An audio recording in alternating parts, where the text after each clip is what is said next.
Hey, all you cool cats and kittens. Let's go over the informative speech rubric and do some announcements really quick, help to answer some of your questions, hopefully. But I need to go ahead and get started because I have a 15-minute time limit on this, and this may take most of that time. So the first thing that I want to do is I want to show you what my expectations are for the informative speech and how to earn points for that. So this is actually available to you. You just go on to either assignments or modules, either one, and go to the informative speech. Click it and you should be able to see the rubric. So let's talk through the rubric. Each part of your outline is present on the rubric. And the reason is because each part of that outline is something that you should be saying. So the first 5 things are the parts of your introduction. Those should all be present and in the order that it is on your outline. So to earn full credit, so the full 0.5 points for your attention getter, you need to start with your attention getter. So you can't start off anything that comes out of your mouth. The first thing that comes out of your mouth should be your attention getter. So it shouldn't be anything like, "Hi, my name is Rebecca and I'm going to inform you about how to understand this rubric." That's a common mistake that people make, especially when it's a video. So the first thing that you say should be the attention getter. So if you do that and you do it well, it'll be 0.5 points.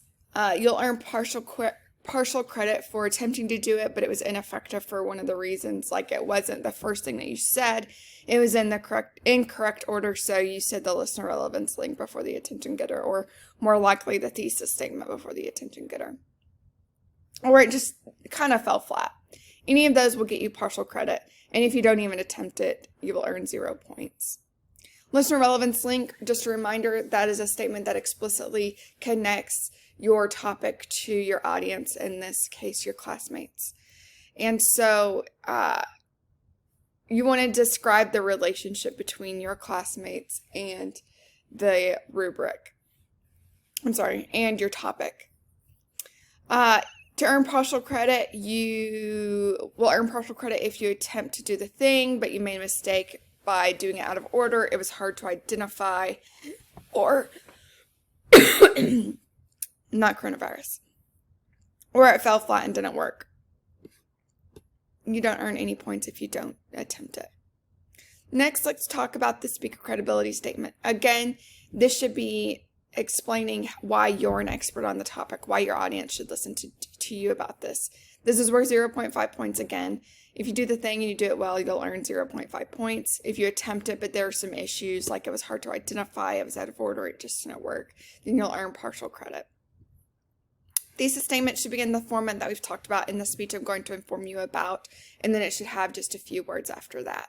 1 to 3 words. If it's any more than that, you're going to get partial credit. If it's out of order, you're going to get partial credit. Too many words combined with the preview of main points, any of those will earn you partial credit instead of full. Now finally, the preview of main points. This should be easy to identify. You should use the same language for your transition statements and for your review of main points and your conclusion. If you do that, you'll earn full credit. If you do this out of order, or you combine this with your thesis statement, or if it's hard to identify, that's where you will earn partial credit. If you don't do it at all, you'll earn 0 points. Let's move on to your transition statements. Your transition statements should be the same language from your preview of main points. You should have 3 of them. They should come before each of your main points. So even after you say your preview of main points, first I'm going to talk about this, then I'll talk about this, and then finally I'll end with this. You go, but first let's pay attention to this thing. And you're going to use the same language from that preview of main points. Your second should be, now that I have talked about this, I'm going to talk about this. And then your third transition statement should be, now that I've talked about this and this, your 2 main points, I'm going to talk about this. So if you do that, if you have all 3 of them and they follow that format and they're easy to identify, you'll earn the full 1.5 points, so half a point each. If I have trouble identifying them, or if you don't say some, that's when you start earning partial points. Let's talk about your main points. You should be citing at least 1 source for each main point. To cite them, you should say someone's name and the year it was published at the very least. You can give more information if that's going to help build your credibility, but it's not required. But you need to have at least one source for each of your main points, and you need to say it when you're using information from that source. That means not just those direct quotes. It means not just when you're summarizing. It needs to be when you are using their ideas, using things that you learned from that source. That's one of the main ways that people lose points, is not citing their sources and not having transition statements. So each of your main points is worth 1 point. If you don't cite a source, you'll earn partial credit. If it doesn't make sense, you'll earn partial credit. Or if it's just really hard to follow.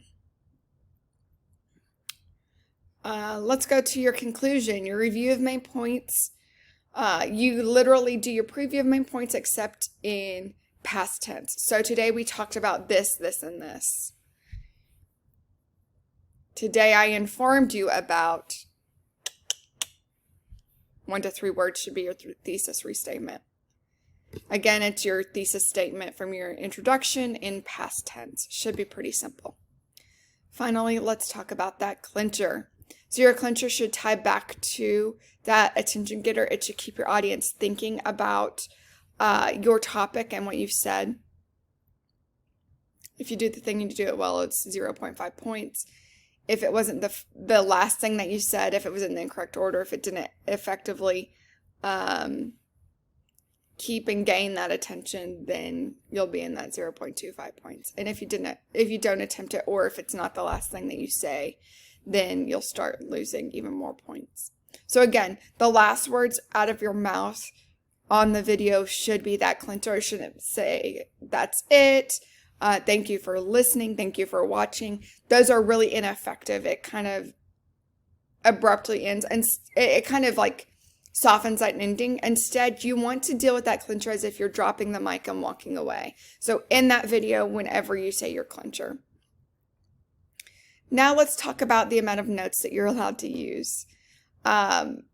You should use no more than one front and back of one 4x6 index card, and you should show, like I have my notes here, you should show those notes to the screen either before or after your speech, preferably before. And then if you do that, you'll earn full credit. Just one 4x6 index card.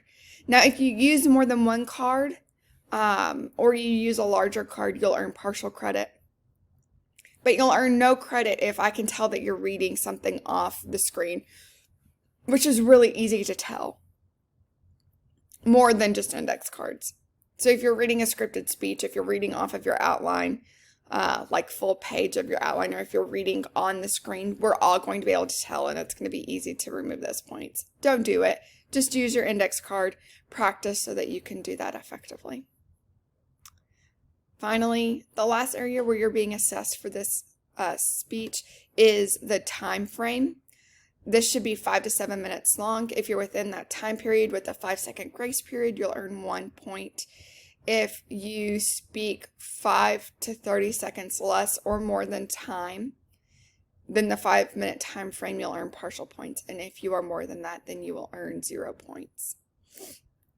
All right, so that's how to earn points for your speech. What I need you to do is not only post it on this assignment, post the link to your YouTube video. Just a reminder, post the link to your YouTube video on this assignment, but you also need to go over to the discussion board,